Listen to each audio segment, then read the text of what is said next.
Bonjour Steve. Et ravi de vous retrouver. Votre semaine israélienne est logiquement dominée aujourd'hui par l'actualité politique dans le pays. Nous vivons probablement les dernières heures du gouvernement d'union nationale Bennett-Lapid. Nous vivons les dernières heures de cette législature, mais pas du gouvernement, puisque nous entrons dans une période de 4 mois environ, où il s'agit d'un gouvernement provisoire, un gouvernement de transition. Donc les ministres vont continuer à fonctionner, et ces 4 mois sont évidemment 4 mois décisifs à l'approche des élections, dont le principal problème ce matin était de savoir si elles auraient lieu fin octobre ou début novembre. Je crois que ils vont transiger, la coalition et l'opposition, sur le 1er novembre. Probablement, les élections vont avoir lieu le 1er novembre 2022. Donc, le nouveau Premier ministre a 4 mois pour se forger une personnalité de Premier ministre. Alors justement, c'est ce que Yair Lapid va essayer de faire. Justement, Yael Greisamer, quelles seront les priorités de Yair Lapid pendant ces 4 mois, et en attendant le scrutin, il va continuer finalement à peaufiner son image de chef d'État, comme il a déjà pu le faire en partie en tant que chef de la diplomatie israélienne? Oui, je crois qu'il doit faire plus que peaufiner, puisque dans les sondages, quand même, malgré tout, Netanyahou est préféré comme Premier ministre par la majorité de la population. Mais 4 mois, je pense qu'il va mettre, comme on dit, tout le paquet pour avoir l'air d'un chef d'État dans tous les sens du terme. Déjà, celui qui va l'aider à cela, c'est Joe Biden, c'est le président des États-Unis, qui doit arriver en juillet, qui va donc être reçu par Yair Lapid en grande pompe. Et je pense que le mot d'ordre qu'il va donner aux députés de son parti, Yesh Atid, c'est de faire vraiment le maximum sur tous les fronts et de faire monter Yesh Atid dans les sondages et dans les élections de début novembre. Le but est sans doute d'arriver à atteindre 25 députés, ce qui serait assez formidable pour lui. Évidemment, ça pourrait changer entièrement le rapport de force lors des prochaines élections. Ilan, est-ce que vous diriez que Yair Lapid souffre toujours de l'absence de parcours militaire dans sa carrière? Il sera le Premier ministre n'ayant pas eu de grandes fonctions au sein de l'armée depuis Shimon Peres. Alors écoutez, d'un côté, je pense que ça sera un des grands arguments du Likoud et de la droite israélienne, de dire celui qui veut être Premier ministre n'a aucun passé militaire, comment est-ce qu'il peut comprendre les grands sujets auxquels Israël est confronté, l'Iran, Gaza, etc. Est-ce que ça aura en définitive une grande influence sur la population? Je ne suis pas sûr, parce que ce n'est plus un argument électoral pour toute la société, ça dépend vraiment de la position idéologique des sondés. Non, je crois que, vous savez, Israël souffre d'un certain nombre de problèmes, je dirais, immédiats. Prenons 2 exemples. Le coût de la vie en Israël qui devient tout à fait impossible. Vous pouvez nous en donner quelques exemples, peut-être, Ilan? Oui, tout à fait. Un ami français qui se trouvait à Tel Aviv et a demandé à acheter un croissant et a payé 15 shekels pour ce croissant. Or, pratiquement entre 4 et 5 euros 4 euros pour sacré un croissant, en effet. Sacré croissant. Non, mais tout est un peu à cette aune, à cette image qu'on trouve dans les supermarchés. Donc, la première question, est-ce que il va arriver, Yair Lapid, à s'attaquer à ce problème qui est sûrement le problème numéro 1 des Israéliens? Ensuite, vous le savez, le prix des appartements continue à monter de façon vertigineuse. Je crois que Yair Lapid voudra proposer un plan, et si ce plan est assez convaincant, ça peut évidemment plaire à beaucoup d'Israéliens. Il y a donc des sujets immédiats qu'il va essayer de résoudre, et je crois que c'est plus important que sa carrière ou son absence de carrière militaire aux yeux de beaucoup d'Israéliens. L'un des enjeux de cette campagne sera comme toujours l'identité des listes qui concourront à l'élection. On suivra notamment la mise en place ou non d'alliances électorales à gauche et à droite, et peut-être même au centre. Où en est-on à ce sujet, Ilan? Bon, disons que ça commence. maintenant qu'on sait qu'il va y avoir des élections vraisemblablement le 1er novembre, c'est là que toutes les tractations vont avoir lieu en juillet, en août, en septembre. Il va falloir qu'il y ait des regroupements. Par exemple, à gauche, ça n'a aucun sens que le Meretz et le Parti travailliste concourent séparés.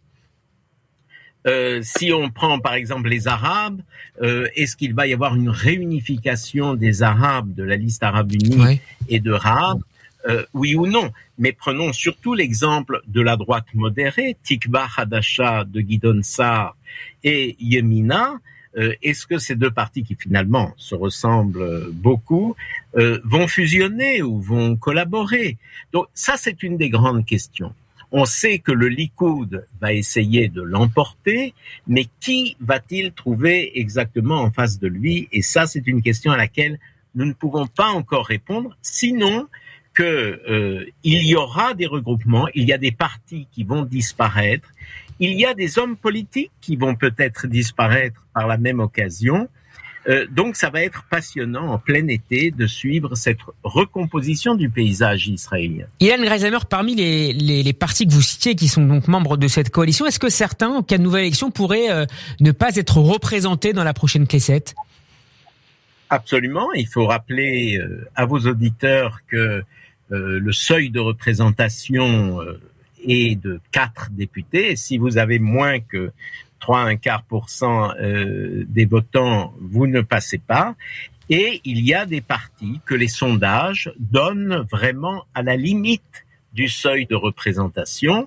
Par exemple, du Meretz, le parti de la gauche sioniste, qui se trouve vraiment dans une position, je dirais, dangereuse.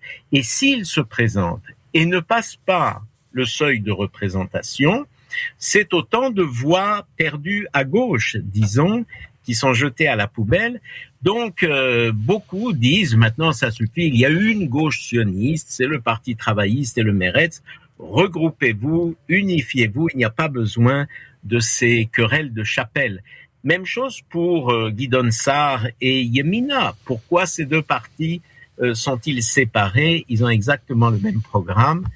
Donc ça va être la grande question de l'été, la question des regroupements des uns et des autres. Ilan, arrêtons-nous quelques instants sur la situation au sein de Yamina. Vous en avez dit un mot déjà, mais allons peut-être un peu plus loin. Concernant l'avenir politique de Naftali Bennett, est-ce qu'il a pris sa décision? Est-ce qu'il va faire une pause politique avant peut-être de revenir? Écoutez, il n'a pas pris sa décision définitive, mais c'est ce que tout le monde, sans doute, lui conseille.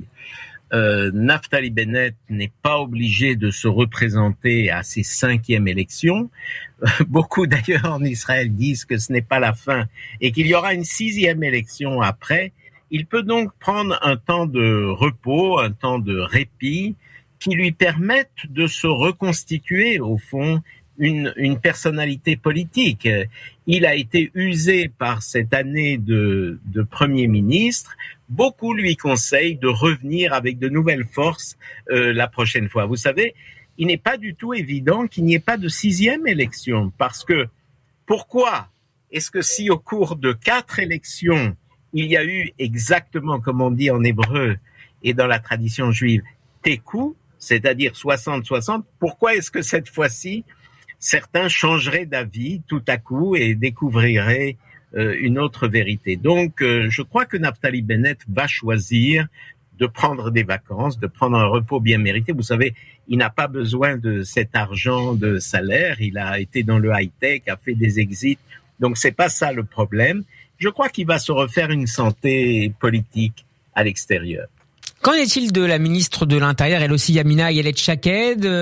Elle avait évoqué la possibilité de rejoindre éventuellement le Likoud à l'avenir. On sait que les relations avec les Netanyahou, notamment avec Sarah Netanyahou, n'ont jamais été très simples.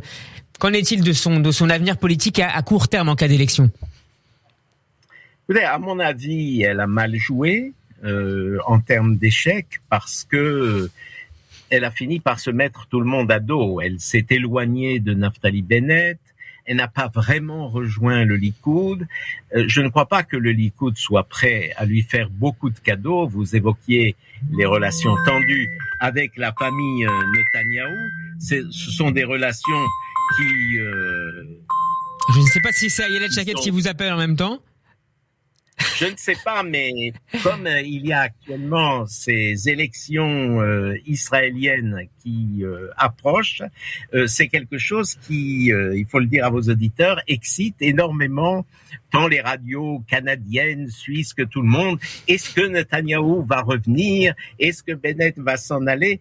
Donc ce n'est pas que vos auditeurs qui sont très intéressés par ça. Tout le monde veut savoir, mais à dire la vérité, je n'en sais rien. Nous sommes au début d'un processus et c'est le mois de juillet et le mois d'août qui vont être décisifs en la matière. En ce qui me concerne, je pense, et je m'avance un petit peu dans mes pronostics, que la situation va rester identique et que nous risquons fort de nous retrouver avec ces deux blocs face à face. Jusqu'à quand? Jusqu'à ce que probablement Netanyahou quitte le pouvoir et à ce moment-là, probablement les partis de droite de la coalition reviendront dans le giron du Likoud et un gouvernement de droite pourra être constitué à nouveau. Merci beaucoup Ilan Greisamer d'avoir été avec nous. Votre semaine politique est à réécouter en podcast sur radioj.fr. Je vous laisse avec d'autres auditeurs peut-être canadiens ou belges et je vous souhaite une excellente semaine et à lundi. À bientôt. Sur Radio J évidemment.